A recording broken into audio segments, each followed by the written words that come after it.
గ్రంథం 61వ కీర్తన. ఉత్తర ప్రత్యుత్తరాలుగా చదువుకుందాం. కీర్తనల గ్రంథం ప్రసన్న ఎక్కడ? 61వ కీర్తన.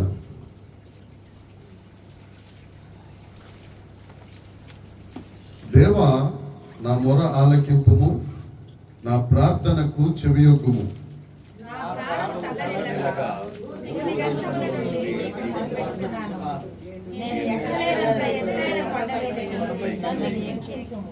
నీవు నాకు ఆశ్రయముగా నుంటివి, శత్రువుల ఎదుట బలమైన కోటగా నుంటివి.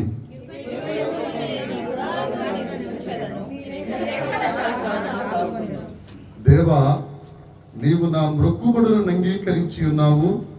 నీ నామమునందు భయభక్తులు గలవారి స్వాస్యము నీవు నాకు అనుగ్రహించి ఉన్నావు.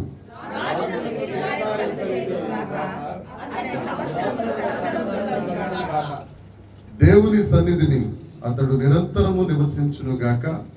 అతని కాపాడుటకై కృపా సత్యములను నియమించుము.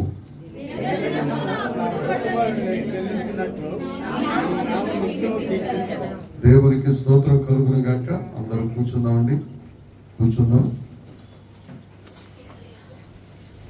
61వ కీర్తన. అమ్మ సేనమ్మ కూర్చో, ఎక్కడో ఉన్నట్టున్నాం. 61వ కీర్తన దావీదు గారు రాసిన కీర్తన. ఎవరు రాశారండి కీర్తన? దావీదు గారు రాసిన కీర్తన. అయితే ఇది ప్రధాన గాయకుడైన యెదూతూను అనే ఆయనకి రాసి ఇచ్చారు. దావీదు గారు తాను కట్టించిన, లేకపోతే ప్రత్యక్ష గుడారంలో ముగ్గురు క్వైర్ లీడర్స్ ఉండేవారు, ప్రధాన గాయకులు. అందులో యెదూతూను ప్రధాన గాయకుడు, మెయిన్ సింగర్. తరువాత ఆసాపు, హేమాను. ఈ యెదూతూను అనే ఆయన మొరారి వంశమునకు, మొరారి వంశమునకు చెందినవాడు. ఎందుకు ఆ మొరారి వంశం అంత స్పెషల్ అంటే, అరణ్యంలో 40 సంవత్సరాలు ప్రత్యక్ష గుడారాన్ని మోసే వాళ్లలో ప్రధానమైన వంశము మొరారి వంశం. అయితే మందసాన్ని మోసే వంశం ఏంటి? పెద్దలు చెప్పాలి. లేవీల్లో ఏ వంశం? కహాతీయులు. అయితే ఈ బంగారు పలకలు, తరువాత ప్రాకారానికి సంబంధించిన వస్తువులు మోసేవారు మొరారి వంశస్థులు. ఈ మొరారి వంశస్థులు వీరు లేవీలే, కాకపోతే వాళ్ళు కహతీరు, వీళ్ళు మొరారి వాళ్ళు. వీరు మాత్రం ఈ పలకలు, బరువైన వస్తువులు మోస్తున్న ఈ వంశానికి చెందినవాడు యెదూతూను అనగా స్తుతి చెల్లించుట అని అర్థం. యెదూతూను అనగా ఒప్పుకొనుట అని అర్థం. ఈ స్తుతి చెల్లించుట అనే అర్థం కలిగిన ఆయనకి దావీదు గారు ఈ పాట రాసి, బాబు యెదూతూను, నువ్వు దేవుని దగ్గర స్తుతించు, నీకు అసిస్టెంట్లుగా ఉన్న ఆసాపు, హేమాను అనే వారికి కూడా నేర్పించు అని ఇచ్చిన సందర్భంలో పాడిన పాట 61వ కీర్తన. దావీదు తాను పుట్టిన దగ్గర నుంచి గొర్రెల కాపరిగా ఉన్నప్పుడే కానివ్వండి, లేకపోతే 1 సమూయేలు గ్రంథం 17వ అధ్యాయం ఏముంటుంది అక్కడ? పృథ్వీ గారు ఉంటే టక్మని చెప్పేవారు. గొలియాతు గారు ఉంటారు. గొలియాతును చంపిన సందర్భం 1 సమూయేలు 17వ అధ్యాయంలో ఉంటుంది. ఇక అక్కడి నుంచి రాజగృహంలోనికి సౌలు గారి దగ్గరికి వెళ్ళినప్పుడు కూడా, సౌలు గారికి దావీదు అల్లుడైనప్పుడు కూడా ఈయన పని అరణ్యంలో పరిగెట్టడమే. పుట్టిన దగ్గర నుంచి అరణ్యమే ఈయనకి శరణ్యం. అయితే ఆ అరణ్యంలో కూడా 23వ కీర్తనలో చెప్పబడినట్లు, గాఢాంధకారపు లోయలలో నేను సంచరిస్తా ఉన్నా ఏ అపాయానికి నువ్వు నన్ను గురి చేయలేదు, నీవే నాకు తోడుగా ఉన్నావు, నాకు సహాయంగా ఉన్నావు, నా ఆశ్రయ దుర్గము నీవే అని పాడుతూ తిరిగేవాడు. తరువాత ఎన్ని యుద్ధాలు వచ్చినప్పటికీ అదే పాట. ఆఖరికి అబ్షాలోము అనే తన కుమారుడు ఎదురు తిరిగినప్పుడు దెబ్బలన్నిటిలో భయంకరమైన దెబ్బది. ఈ అబ్షాలోము తండ్రికి ఎదురు తిరిగినప్పుడు ఎందుకు ఎదురు తిరిగారు అని అంటే చాలా కారణాలు ఉన్నాయి. మొట్టమొదటిది ఆయన చేసిన పాపాన్ని బట్టి, బెత్షెబాతో చేసిన పాపం. బెత్షెబాతో చేసిన పాపము కంటే ఘోరమైన పాపం బెత్షెబా భర్త అయిన ఊరియాను అన్యాయంగా చంపించడం అనేది ఘోరమైన పాపం. ఇక దానిని బట్టి కుటుంబంలో కలతలు వచ్చినాయి. అబ్షాలోము ఎదురు తిరిగాడు. అంతకు ముందు అమ్నోను వారి చెల్లినే పాడు చేశాడు. ఆయన పాడు చేశాడని చెప్పేసి అబ్షాలోము అమ్నోనుని చంపేశాడు. అబ్షాలోము తండ్రికి ఎదురు తిరిగిన తరువాత ఈయన అడుగులు పట్టుకుని మహనయీము దగ్గరికి వెళ్ళిపోయాడు. 3వ కీర్తన, 4వ కీర్తన, 5వ కీర్తన ఆ సందర్భంలో రాసి. అబ్షాలోము ఆ గాడిద మీద ఎక్కి పరిగెట్టుకుంటూ వెళ్ళిపోతా ఉంటే మస్తకి వృక్షం కిందకి వెళ్ళిన తరువాత చాలా విచిత్రంగా చచ్చిపోతాడు అతను. ఆ వెంట్రుకలు ఎగురుట వలన మస్తకి వృక్షపు కొమ్మలకు ఆ వెంట్రుకలు తగులుకుని మధ్య వేలాడి ఆయన ప్రాణం పోగొట్టుకుంటాడు. యోవా వెళ్ళి బాణాలు పెట్టి కొట్టి చంపేస్తాడు. అయితే అదంతా అయిపోయింది. ఇక దావీదు రాజు గారికి పోటీ అనేది లేదు. ఈయన బర్జిల్లయి, ఏం బజ్జి? బర్జిల్లయి. బజ్జీలు అంటే అరటికాయ బజ్జి, అటు వెళ్ళిపోకండి. బర్జిల్లయి అనే ఒక రాజు దగ్గర, లేకపోతే రాజుకి అసిస్టెంట్ దగ్గర 2వ సమూయేలు గ్రంథం 19వ అధ్యాయం తీయక్కర్లేదు. ఈ బర్జిల్లయి అడవుల్లో దావీదు తిరుగుతున్నప్పుడు దావీదుకు కావలసిన భోజనాలు గాని, నిద్రపోవడానికి కావలసిన పరుపులు గాని, జున్నుగడ్డలు గాని, తరువాత రకరకాల కావలసిన ఆహార పదార్థాలన్నీ 80 సంవత్సరాల వయసులో దావీదుకు సరఫరా చేసిన ఆయన బర్జిల్లయి. బర్జిల్లయి ఇంటి దగ్గర ఉన్నప్పుడు ఇక యోధా దేశానికి రావాలి, యెరూషలేముకు రావాలి, రాజుగా ఆసీనుడు అవ్వాలి. అప్పుడు రాసిన పాట ఈ 61వ కీర్తన 1వ వచనం ఒకసారి చదువుదాం. దేవా నా మొర ఆలకించుము, నా ప్రార్థనకు చెవియొగ్గుము. విశాఖపట్నం ఆ జిల్లాలో ఈ 61వ కీర్తన ఇనోష్ అన్నాయన ఒక పాటగా రాశాడు. చాలా ఫెమిలియర్ సాంగ్ అది. మరి ఇటువైపు ఎక్కడ వినపడదు ఆ పాట. అయితే అటు విశాఖపట్నం జిల్లాలో ఆయన అంతా అయిపోయిన తరువాత కూడా సింహాసన ఆసీనుడు అవ్వడానికి బర్జిల్లయి దగ్గర నుంచి యూదా దేశానికి, యెరూషలేముకు, సియోను కొండ దగ్గరికి రావటానికి ప్రార్థన చేస్తున్నాడు. ఏమని? దేవా నా మొర ఆలకించుము, నా ప్రార్థనకు చెవియొగ్గుము. 2వ వచనం, నా ప్రాణము తల్లడిల్లిగా. చాలండి. ఎందుకు తల్లడిల్లిపోతుంది ఈయన ప్రాణం? ఎందుకు అని అంటే సౌలు గారు, లేకపోతే సౌలు వెనకాల ఉన్న సైన్యము దావీదును రకరకాలుగా హింస పెట్టినప్పుడు అంత బాధ లేదు. కన్న కొడుకే ఎదురు తిరిగి గుళ్ళ మీద తన్నేసినప్పుడు ఆయన తల్లడిల్లిపోయి ఆ కింద వచనంలో ఉంటుంది బూదిగంతముల నుండి. అదేనమ్మా, నా ప్రాణము తల్లడిల్లగా బూదిగంతముల నుండి. ఒక వ్యక్తి బూదిగంతాల నుండి ఒక్కసారి ఏ విధంగా మొరపెట్టగలడు? ఇది ఆత్మీయంగా చూసుకుంటే ఈయన దేవుని సన్నిధిలో మోకరించి ప్రార్థన చేస్తున్నప్పుడు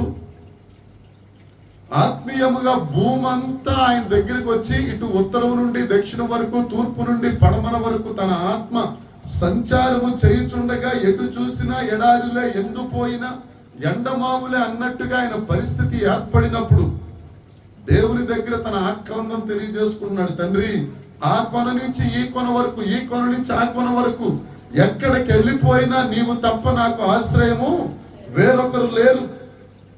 నా ప్రార్థన ఆలకించేవాడు ఎవరు లేరు, నా మొర ఆలకించేవారు లేరు, నా కన్నీరు తుడిచేవారు లేరు.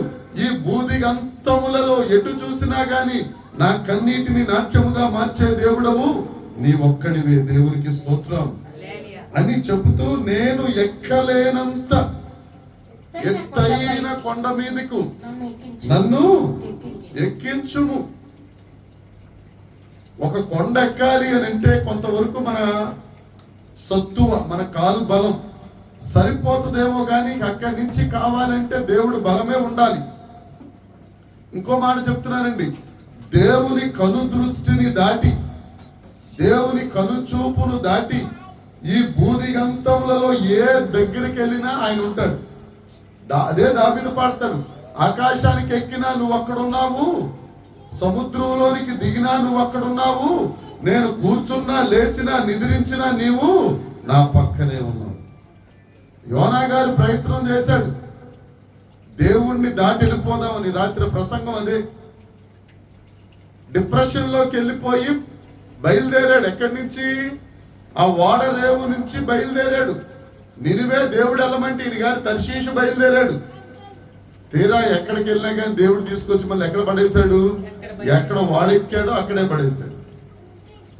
దేవుణ్ణి తప్పించుకుని మనం ఎక్కడికి వెళ్ళలేం. ఒకవేళ వెళ్ళినట్టుగా అనిపిస్తా ఉంటుంది ఒక్కొక్కసారి. ఆకాశం మీదకి తలపైకెత్తి గట్టిగా కాండ్రించి ఉమ్మేసాం అనుకోండి, ఎవరి మీద పడును? మన మీద పడుతుంది. 115వ కీర్తన 2వ వచనం మనం ధ్యానించుకున్నాం. చూడకుండా చెప్పొచ్చు, మీ దేవుడేడి, మీ దేవుడేడి అని వారు మనల్ని అడిగినప్పుడు 3వ కీర్తన, మా దేవుడు ఆకాశం ముందున్నాడు, ఆయన తనకిష్టం వచ్చినట్లు, ఆయన తన మనస్సుకు మంచిదనిపించినట్లుగా సమస్తము జరిగించే గొప్ప దేవుడు. ఆయన నుంచి ఎక్కడికి వెళ్ళిపోతాం మనం? ఎక్కడికి వెళ్ళలేము. ఆయన కనుదృష్టిలోనే మనం ఉండాలి. కాబట్టి ఆ సంగతి ముందే ఎరిగి ఆయన ఎందుకు భయభక్తులు కలిగి ఉండుట ఎంతో మేలు. కీర్తనల గ్రంథము 18వ కీర్తన 21వ వచనం. కీర్తనల గ్రంథం 18వ కీర్తన, కీర్తనల గ్రంథం 18వ కీర్తన. యెహోవా మార్గములను నేను అనుసరించుచున్నాను, యెహోవా మార్గములను నేను అనుసరించుచున్నాను, భక్తిహీనుడనై నేను నా దేవుని విడిచిన వాడను కాను. భక్తిహీనుడిని అయిపోయినా గాని దావీదు గారు చెప్తున్న సాక్ష్యం 18వ కీర్తన కూడా ఆయన రాసిందే. దావీదు గారు నేను భక్తిహీనుడైనా దేవుణ్ణి మాత్రం విడిచిపెట్టల. ఎందుకనంటే 2వ వచనంలో ఉంటుంది ఆ మాట. అదే 18వ కీర్తన 2వ వచనం. యెహోవా నా శైలం, నా కోట, నన్ను రక్షించే దేవుడు, నా కేడెం, నా రక్షణ శృంగం, నా ఉన్నత దుర్గం, నా దేవుడు, నేను ఆశ్రయించిన నా దుర్గం. దుర్గం అని అంటే ఎత్తైనది. అదే మాట 62వ కీర్తన 2వ వచనంలో కూడా ఉంటుంది.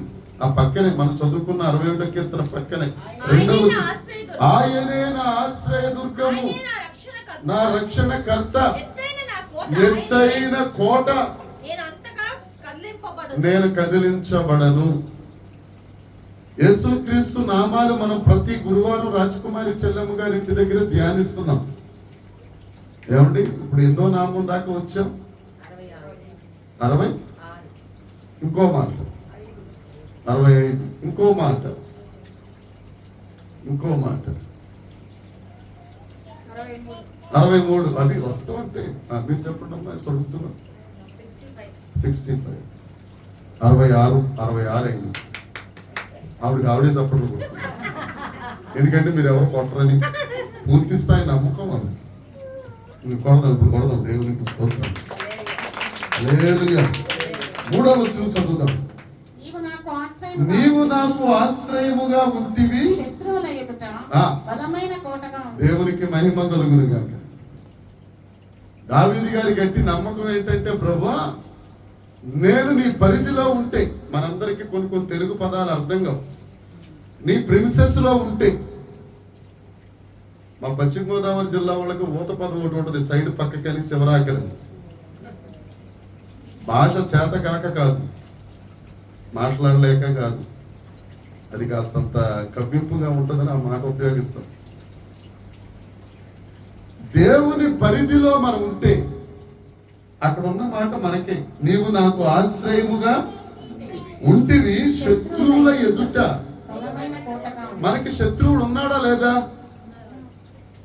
చెప్పరే. ఉన్నాడు. శత్రువు ఉన్నాడు. Mister Lucy. వాడికి అనుచర గణం కూడా ఉన్నారు. వారెవరు? పిల్లదయ్యారు, చిన్న లూసీలు. పెద్ద లూసీకే ప్రాణం లేదు, తోకలో ప్రాణం ఉంది. ఎందుకంటే తల కల్వరి కొండ మీద దేవుడు చితకద్రొక్కేశాడు, తోకలోనే ప్రాణం ఉంది. ప్రకటన గ్రంథంలో ఉంటది, ఆ తోక పట్టుకునే ఆకాశంలో 3వ వంతు భక్తులను, నక్షత్రాలను వాడు పడగొట్టేస్తాడట. అటా ఏముంది, జరిగే కార్యక్రమమే. తల చితికిపోయినా తోకను పట్టుకుని ఆకాశంలో ఉన్న 3 వంతుల నక్షత్రాలు. నక్షత్రాలంటే దేవుని సేవకులు. ఆకాశంలో ఉన్న వారిని తోకతో పడేస్తాడు. ఎందుకంటే మనకు తోకం చూస్తేనే భయం. కానీ దావీదు అంటాడు 3వ వచనంలో, నీవు నాకు ఆశ్రయముగా ఉంటివి, శత్రువుల ఎదుట బలమైన కోట, యెహోవా నామము బలమైన దుర్గము, నీతిమంతులు అందులోకి వెళ్ళి సురక్షితముగా భయము లేకుండా ఉంటారు. దేవునికి స్తోత్రం కలుగును గాక. నువ్వు యేసయ్య నామం అనే కోటలో ఉన్నావు. ఎక్కువ మాట్లాడితే ఆయన చేతిలో నిన్ను చెక్కుకున్నాడు, ఆయన గాయాల్లో నిన్ను దాచుకున్నాడు. నువ్వు ఆ గాయాల్లో ఉన్నావు. యేసు క్రీస్తు గాయాల్లో నువ్వు ఉండగా సాతాను అక్కడ నిన్ను కొట్టలేదు, కనీసం చూడలేదు కూడా. యేసు రక్తం చేయు. నువ్వు భయపడుతున్నావు అని అంటే నువ్వు ఆ గాయాల్లో లేవు. అర్థమవుతుందండి? ఆ గాయాల్లో ఉంటే భయం లేదు. అక్కడ ఉంటది కదా, శత్రువుల ఎదుట నీవు నాకు బలమైన దుర్గం. 115వ కీర్తన పోయిన శుక్రవారం ధ్యానించుకున్నాం. చూడకుండా తీయకుండా చెప్పాలి. 10వ వచనం 11వ వచనం, ఇశ్రాయేలీయులారా యెహోవాను నమ్ముకొనుడి, ఆయన మనకు సహాయము కేడము. అహరోను వంశస్థులారా యెహోవాను నమ్ముకొనుడి, ఆయన మనకు సహాయము మనకు కేడము. యెహోవా యందు భయభక్తులు కలిగిన వారులారా యెహోవాను నమ్ముకొనుడి. మనసులో ప్రింట్ అయిపోవాలండి వాక్యం. మనసులో లేకపోకుండా మేము క్రైస్తవులు అనుకుంటే మీరు క్రైస్తవుల కింద లెక్క కాదు. అంత్యోకయలో మొట్టమొదట శిష్యులు దేవుని దగ్గర శిష్యరికం చేశారంటే దేవుని మాటలు గుండెలో ఉండిపోవాలంతే. హల్లెలూయా. అదే లేకుండా ఆ క్రైస్తవులు అనగానే చెయ్యెత్తినంత మాత్రాన ఫలితం ఉండదు. ఆయన మనకు సహాయము మనకు కేడము. కేడము అని అంటే షీల్డ్. ఆదికాండము 15వ అధ్యాయము 1వ వచనం, అబ్రహాము వద్దకు యెహోవా వాక్యము వచ్చెను. అప్పుడు దేవుడు అబ్రహాముతో చెప్పాను, అబ్రహామా నేను నీకు కేడము, నేను నీకు అత్యధికమైన బహుమానం. కేడము అని అంటే పోయినసారి ఇప్పుడు లెనిన్ గారు తర్వాత ఇమానియల్ గారు చెప్పారు, నేను 6 అడుగులు ఉంటే 6.5 అడుగులు, ఇటువైపు నా షోల్డర్ 22 ఉంటే 28. ఇక అటు నుంచి వచ్చే ఏ ఆయుధము, ఏ బాణము, లేకపోతే ఏ బల్లెము నన్ను తాకలేవు. ఎందుకు అని అంటే ఆయన నాకు కేడం. ఇక్కడ చెప్తాడు, నువ్వు నాకు దుర్గానివి. దుర్గం అంటే ఒక కోటే. ఆయన దేవునికి స్తోత్రం. ఆ కోట పక్కన నువ్వు ఉన్నావు. దేవునికి మహిమ కలుగును గాక. ఇంకెప్పుడైతే సాతాను నిన్ను టార్గెట్ చేయాలి? సాతాను మనల్ని ముట్టుకునే ప్రసక్తే లేదు. ఇందాక సందీప్ పాట పాడతా, అపవాది అయినా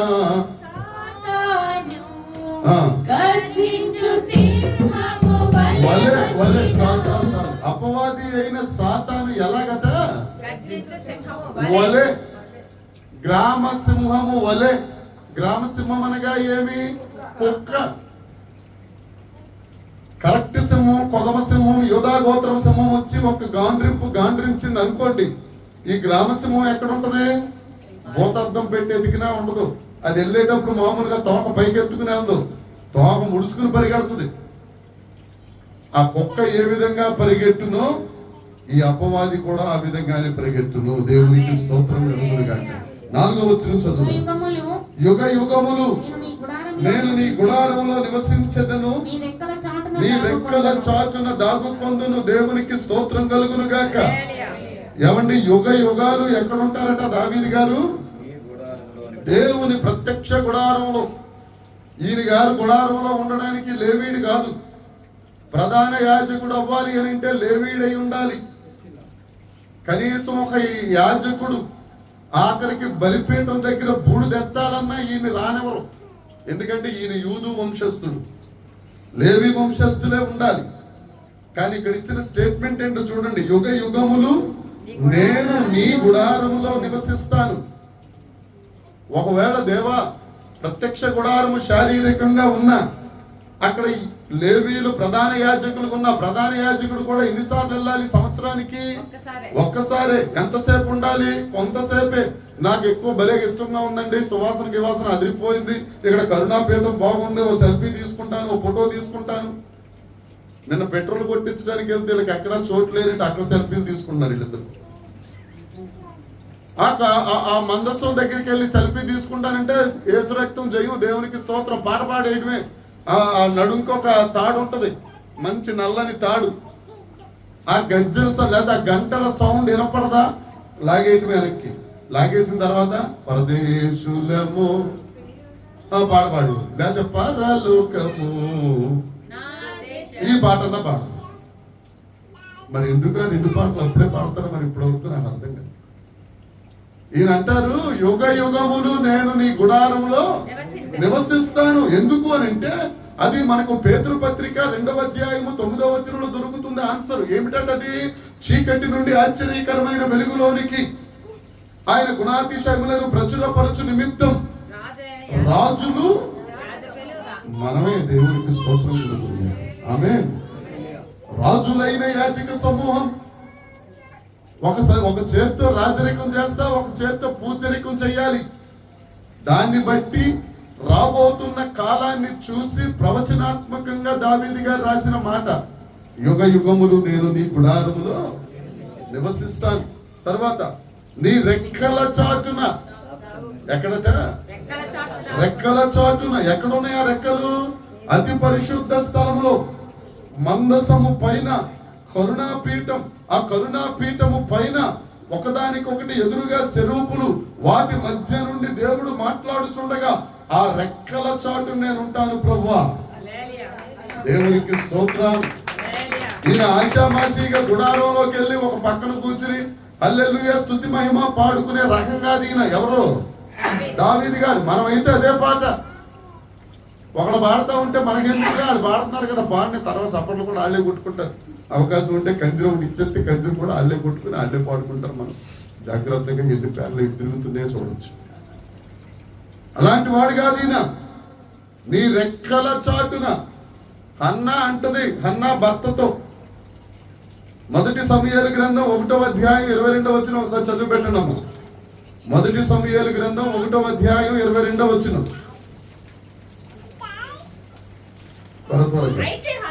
అయితే హన్నా బిడ్డ పాలు విడుచున్నంత వరకు నేను రానబా. వాడు యెహోవా సన్నిధిని అగ్గుపడి ఏంటంట, అగ్గుపడి తిరిగి రాకుండా, అది సంగతి. యుగ యుగాలు గుడారంలో ఉండడం అంటే సమూయేలు పాలు విడిచిన వెంటనే ఈ అన్న అమ్మంటది తీసుకెళ్ళి అక్కడ వదిలిపెట్టేస్తాను. ఎక్కడ? ప్రత్యక్ష గుడారంలో. ఇక మళ్ళా తిరిగి వచ్చే ప్రసక్తి. హల్లెలూయా. అది సమర్పణ. భర్త వచ్చి అడుగుతున్నాడు, రావా షిలోహుకు దేవుని మందిరానికి అంటే నేను రాను. నా కొడుకు పుడతాడు, కొడుకు పుట్టిన తర్వాత పాలు ఇడిచిన తర్వాత తీసుకొచ్చి అక్కడ పెట్టేస్తాను. పెట్టిన తర్వాత మళ్ళీ వెనక్కి వచ్చే ప్రసక్తి లేదు. నేనే వెళ్తాను, కావలిస్తే ఒక డ్రెస్ పట్టుకుని అక్కడికి. నేనే వెళ్తాను, కావలిస్తే ఒక బిర్యానీ పట్టుకుని ఇస్తాను తప్ప సమూయేలు మాత్రం అక్కడి నుంచి ఇంటికి వచ్చే ప్రసక్తి. సమూయేలు ఇల్లు, సమూయేలు నీ ఇల్లు ఎక్కడ? ప్రత్యక్ష గుడారం అని చెప్తాడు ఆయన. ఎప్పటి నుంచి? పాలు విడిచిన దగ్గర నుంచి. ఎంతగా బలపరిచిందో హన్నా చూడండి ఒకసారి. మనం పోయిన ఆదివారం చెప్పుకున్నాం, తోపుడు బండి. పోయిన ఆదివారమే కదమ్మా, తోపుడు బండి తోసుకెళ్ళాలి. అరటి పళ్ళు, యాపిల్స్ కాయలు బండి మీద పెట్టి తోసుకెళ్తారు కదా, చర్చికి కూడా తోసుకెళ్ళాలి. ఒక గంటే రా లేదమ్మా పాస్టర్ తినేస్తాడు. సురేష్ పాస్టర్ నేను కీర్తన గ్రంథమే 40 నిమిషాలు చెప్తాడు. ఎందుకు వచ్చింది తలకాయ నొప్పి? ఇక్కడి నుంచి లైవ్ చూసేస్తానులే. ఈ మధ్యన లైవ్ ఒకటి వచ్చిన తర్వాత జనాలు పాడైపోయారు. కరోనా వచ్చింది, కరోనా వెళ్ళిపోయింది, లైవ్ మాత్రం పోలేదు, ఎక్కువైపోయింది. ఇంటి దగ్గర కూర్చుని జాగ్రత్తగా కాలు మీద, సోఫా మీద 2 కాళ్ళు ఎత్తుకుని వస్తే టీ పట్టు. ఈ టీ పట్టుకొచ్చే లోపల 10 నిమిషాలు వాక్యం అయిపోద్ది. ఆవిడ బయటకు వచ్చి ఆదివారం కదా ఇంటి దగ్గర ఉన్న మాంసం తేవచ్చు కదా, సరే ఈ లైవ్ అవుతూ ఉంటుంది. మళ్ళీ వచ్చిన తర్వాత చూసుకోవచ్చు. నీకు చూడటం ఉండదు. తిన్న తర్వాత మాంసం తిని ఏం చేయదు, హ్యాపీగా చేసి వేసుకుని రగ్గు కప్పుకుని. మరి భయము భక్తి ఎక్కువైపోయి జనానికి యుద్ధాల మీద యుద్ధాలు జరిగేస్తాయి. 5వ వచనం, దేవా నీవు నా మొక్కుబడులను అంగీకరించి ఉన్నావు. నీ నామమునందు భయభక్తులు గల వారి నీ స్వాస్థ్యం నామమునందు భయభక్తులు గల వారి స్వాస్యం. నీవు నాకు అనుగ్రహించి దేవునికి స్తోత్రం. మనం చెప్పగలమా ఈ మాట? నీ నామమందు భయభక్తులు కలిగిన వారి స్వాస్యం నీవు నాకు అనుగ్రహించి ఉన్నావు. హెబ్రీడైన అబ్రహాముని ఊరు అనే ఊరు నుంచి, కల్దీయా అనే దేశం నుండి దేవుడు పిలిచి నీ ఇంటిని, నీ స్వస్థలాన్ని, నీ ఉన్నవారిని, తల్లిదండ్రులందరినీ విడిచి రమ్మన్న తరువాత ఈయన కనాను దేశానికి వెళ్ళిపోయాడు. వెళ్ళిపోయిన తరువాత కనాను దేశాన్ని ఆయన సొంతం చేసుకున్నాడు, కొనుక్కోలేదు. మీరు బైబిల్ చదివే వాళ్ళే, నాకంటే జ్ఞానులైన వారు ఇక్కడ ఉన్నారు. ఆయన కొనుక్కున్నది ఏంటో తెలుసా? ఈ ప్రయాణంలో శ్మశానం, సమాధులు దొడ్డు కొనుక్కున్నాడు ఆయన. ఎవరో? అబ్రహాం. వాగ్దాన దేశాన్ని దేవుడు ఇచ్చాడు. ఆ తర్వాత కొన్ని కారణాలను బట్టి అక్కడి నుంచి జనాలందరూ బయలుదేరి ఐగుప్తుకు వచ్చారు. 430 సంవత్సరాలు అరణ్య యాత్ర అయిన తర్వాత యెహోషువ కనాను దేశంలో కొంత జయించాడు. న్యాయాధిపతుల కాలంలో ఆ జయించిన దాన్ని మళ్ళీ పోగొట్టారు. ఆ తర్వాత సౌలు రాజు గారు వచ్చారు. ఆ తర్వాత దావీదు గారు వచ్చిన తరువాత దేవుడు దావీదు ఎడల దయ చూపించి, శాశ్వత కృప చూపించి, నా ఇష్టానుసారుడుగా దావీదు ఉన్నందున దావీదు వెళ్ళిన చోటల్లా దేవుడు అతనికి తోడై ఉండెను. పరిశుద్ధ లేఖనం చెప్తున్నమాట.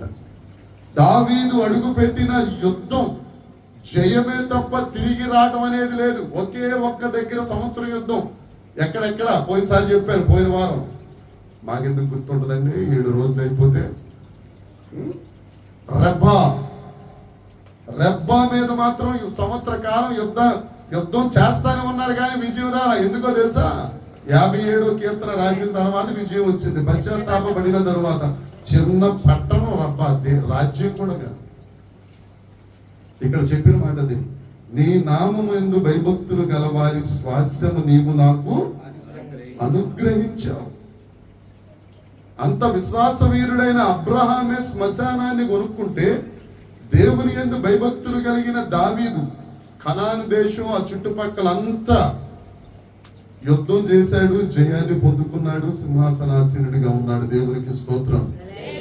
ఒకటే మాట, 3వ వచనం నీ జీవితంలో జరిగితే 5వ వచనం నీదే. 3వ వచనం ఏంటి? నీవు నాకు ఆశ్రయముగా ఉంటివి, శత్రువుల ఎదుట బలమైన కోటగా ఉంటివి. అది గనక నీవు నేర్చుకోగలిగితే 5వ వచనం నీదే. 6వ వచనం చదువుదాం. రాజునకు దీర్ఘాయువు కలుగజేయుదువు గాక. అతని సంవత్సరములు తరతరములు గడుచునుగా. ఇది ఏ రాజు గురించి చెప్పిన మాట కాదు. ఇది రాబోతున్న రాజుల రాజైన యేసుక్రీస్తు గురించి ప్రవచనాత్మకముగా వ్రాయబడిన మాట. ఎంత మంచి రాజైనా కాల పరిమితి అనేది ఉంది.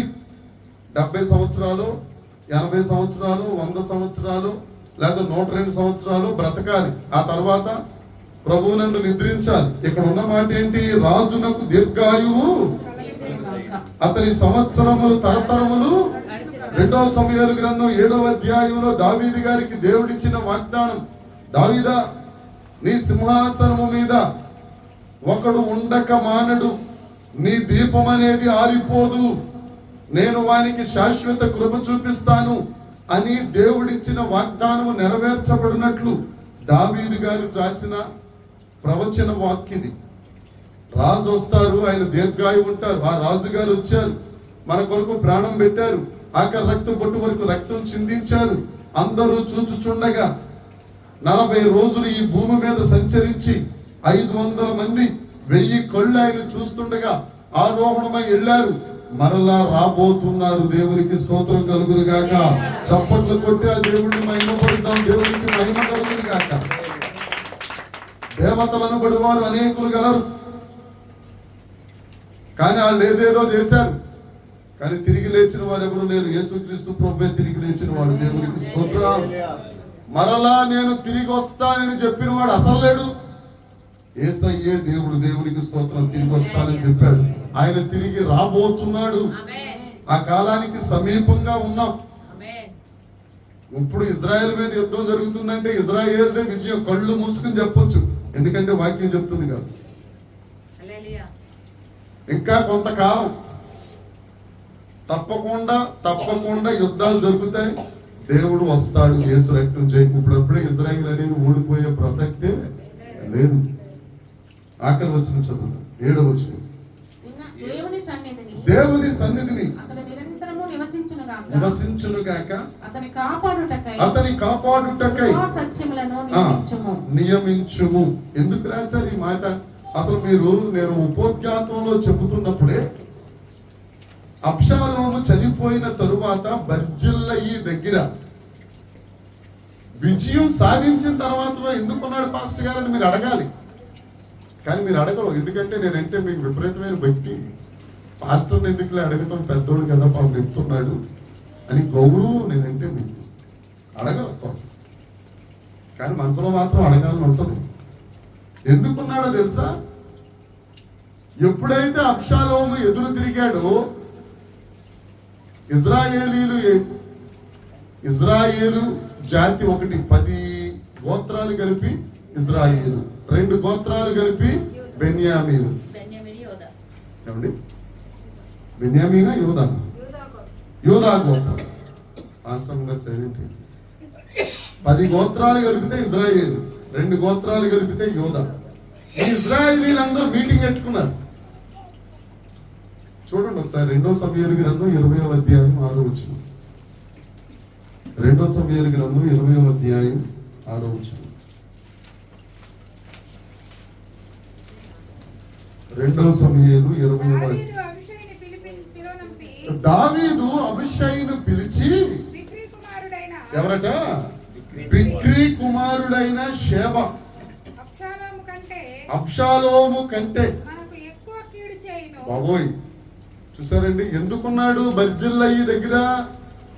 అక్కడ యెరూషలేములో యూదా దేశంలో బిక్రీ కుమారుడైన షేబా అన్నవాడు ఉన్నాడు. అబ్షాలోము కంటే డేంజర్ రా అబ్బాయి, నువ్వు వెళ్ళి ఏలిన వాడి సైన్యాన్ని తీసుకెళ్ళి ఆయనకు చేయవలసిన సంస్కారం చేసేసాయి. అంటే ఏం చేయాలా? అక్కడ ఉంటుందా మాట 20వ అధ్యాయం. పట్టుకోనమంటే చంపేమని అర్థమైందండి. ఎందుకని అక్కడ ఆయన ఉన్నాడు అంటే శత్రుశేషము రుణశేషం ఉండకూడదు.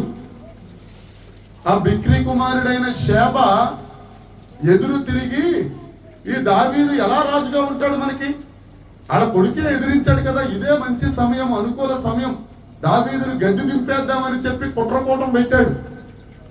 ఎవరి కుమారుడు? బిక్రీ కుమారుడైన షేబా. అమిషేని పంపించి ఆయన చనిపోయిన తరువాత అక్కడ ఆయన కుట్రకోటం పెట్టారని ఎవరు చెప్పారో తెలుసా అండి? అక్కడ ఉంటది కృపా సత్యము. నేను ఒకసారి చదవండి 7వ వచనం.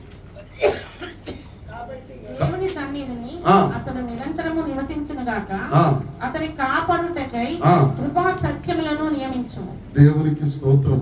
కృపా సత్యములు ఒక్కరే, అది దేవాది దేవుడే. దేవునికి స్తోత్రం. ఆ దేవుడే ఈయనకు తెలియజేసి, అబ్రహాము గారు దేవుని యందు విశ్వాసం ఉంచాను. ఆమె చెప్పట్ల కొద్దిగా సంతోషం ఉన్న వాళ్ళందరూ గట్టిగా 15వ అధ్యాయం ఆదికాండంలో అబ్రహాము దగ్గరికి దేవుని వాక్కు, యెహోవా వాక్కు వచ్చాను. 15వ అధ్యాయంలో దేవుడే వచ్చేసాడు. వాక్ అంటే ఆయనే కదా. 14వ అధ్యాయంలో మెల్కీసెదెకు అనే షాలేము రాజు వచ్చాడు. అంటే ఆయన పరిశుద్ధాత్మ దేవుడు. ఎవరైతే దేవుని యందు విశ్వాసం ఉంచుతారో వారి దగ్గరికి వాక్ వస్తుంది, వారి దగ్గరికి ఆత్మ వస్తుంది. ఆమేన్. ఇప్పుడు దావీదు దేవుని యందు విశ్వాసం ఉంచాడు కాబట్టి ఆత్మ ఉంది, వాక్కు ఉంది ఆయన దగ్గర. దేవునికి స్తోత్రం.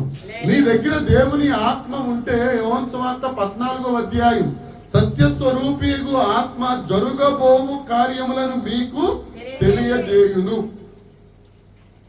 వాక్యంలో మాటలే చెప్తున్నాను, ఇంటికి వెళ్ళిన తర్వాత చదువుకోండి మాటలు. దేవుడు ఆత్మ కనుక ఆయనను ఆరాధించువారు ఆత్మతోనూ సత్యముతోనూ ఆరాధించవలెను. దేవుడు సత్యస్వరూపిగా ఆత్మను మీ వద్దకు పంపించినప్పుడు జరగబోవు కార్యములను ఆయన మీకు వివరించును. అక్కడ ఉండే మాట. ఏ వాక్ అయితే దావీదు దగ్గరికి వచ్చిందో, ఏ ఆత్మ అయితే దావీదు దగ్గరికి వచ్చిందో, ఆ ఆత్మ, ఆ వాక్కు యెరూషలేములో నీకు శత్రువు ఒకడు ఉన్నాడు అబ్బాయి, ఆ శత్రువుని అంతమొందించేసాయి, నా కృపయు సత్యమును నీకు తోడుగా ఉండును అని తెలియపరచుట వలన అభిషేక్కి దావీదు గారి ఆజ్ఞ ఇచ్చాడు, పంపించాడు. 8వ వచనం, దినదినము నా మొక్కుబడులను నేను చెల్లించినట్లు. దినదినము మనం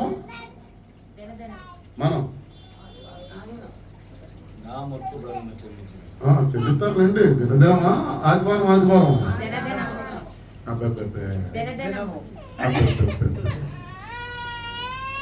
115వ కీర్తన ఆఖరి వచనం, మేమైతే మరే దినదినం అంటారు. ఇన్నిసార్లు నేను రెక్కిస్తున్నప్పుడన్నా మీరు ఆలోచించాలి కదా ఏదో ఉందని. దినదినము అది పాత నిబంధన. క్రొత్త నిబంధనకు వచ్చేసరికి అనునిత్యము నేను యెహోవా నామమును స్తోత్రము చెల్లించెదను. ఎందుకంటే ఆయన కృపా సత్యం మనకు తోడుగా ఉంది. ఆయన మనకు ఆశ్రయంగా ఉన్నారు. శత్రువులు ఎదుట బలమైన దుర్గంగా ఉన్నారు. యుగ యుగములు దేవుని గుడారములో నివసింపజేయుచున్నారు. ఆయన రెక్కల చాటును మనల్ని బ్రతికింప చేయుచున్నారు. కాబట్టి ఈ 8వ వచనం, దినదినము నేను మొక్కుబడులు ఏమి మొక్కుబడులు? అన్ని మొక్కుబడుల కంటే విలువైనది హెబ్రీ పత్రిక 13వ అధ్యాయం 15వ వచనం, తీయక్కర్లేదు. స్తుతియాగమని జిహ్వ ఫలము, అదేనా ఉంటుంది అక్కడ. స్తుతియాగము అనే జిహ్వ ఫలం. జిహ్వ ఫలం అంటే మన నోటి ఫలం. స్తుతి యాగము, యాగం అంటే కంటిన్యూస్ ప్రాసెస్. నువ్వు నిత్యము పొద్దున లేచిన దగ్గర నుంచి మరలా పడకకి వెళ్ళేంత వరకు నువ్వు వంట చేస్తున్నా, ఉద్యోగం చేస్తున్నా, బాత్రూమ్కి వెళ్ళినా, బయటికి వెళ్ళినా, ఎక్కడికి వెళ్ళినా, ఏం చేసినా ఈ స్తుతి యాగము జిహ్వ ఫలం అనేది ఆగరాదు. అది మొక్కుబడులు. దినదినము నా మొక్కుబడులు నేను నీకు చెల్లించుచున్నాను. సరే, ఆదివారం వచ్చింది, స్తుతి ఆరాధన జరుగుద్ది. ఎవరో ఇమానియేలు గారు చాలా చక్కగా పాడతారు. ఆయనతో పాటు పాడినా పాడకపోయినా పెదవులు ఎలాగంటే ఇప్పుడు విన్ని అక్కడ ఏదో టీవీలో ఏదో చూచూ టీవీలో వస్తున్న పాటలు ఆవిడకి వచ్చిన రాక అంటా ఉంటా, పడేస్తున్నా వచ్చి పడేస్తుంది అని ఈవిడ, డాడీ పడేస్తున్నారు. ఆవిడ పాడతలేదు, నోరు కదుపుతుంది. ఈయన గారు పాడుతూ ఉంటే మనందరం కూర్చుని కళ్ళు మూసుకుని జాగ్రత్తగా ఏదో మొత్తానికి ఏదో ఈ ఆలోచన ఎక్కడ ఉంటుంది. అది కాదు, నీ జిహ్వ ఫలం అనేది స్తుతి యాగముగా అర్పించబడాలి. ఇంకా పౌలు గారు చెప్పిన మాట అయితే ఘోరంగా ఉంటుంది. రోమపత్రిక 12వ అధ్యాయం 1వ వచనం, శరీరములను సజీవ యాగంగా భక్తి చేద్దాం, దేవుడిని స్తుతిద్దాం, 3వ వచనాన్ని సొంతం చేసుకుందాం. దేవునికి స్తోత్రం కలుగును గాక. ఏంటి ఆ 3వ వచనం? మరొకసారి చూడకుండా మీరు చూసి చెప్తున్నారు, చూడకుండా. నీవు నాకు ఆశ్రయముగా ఉంటివి శత్రువుల ఎదుట. అది దేవునికి స్తోత్రం. దేవుడు మిమ్మల్ని దీవించును గాక. నిలబడదాం, దేవునికి స్తోత్రం చెల్లిద్దాం. స్తోత్రాలు.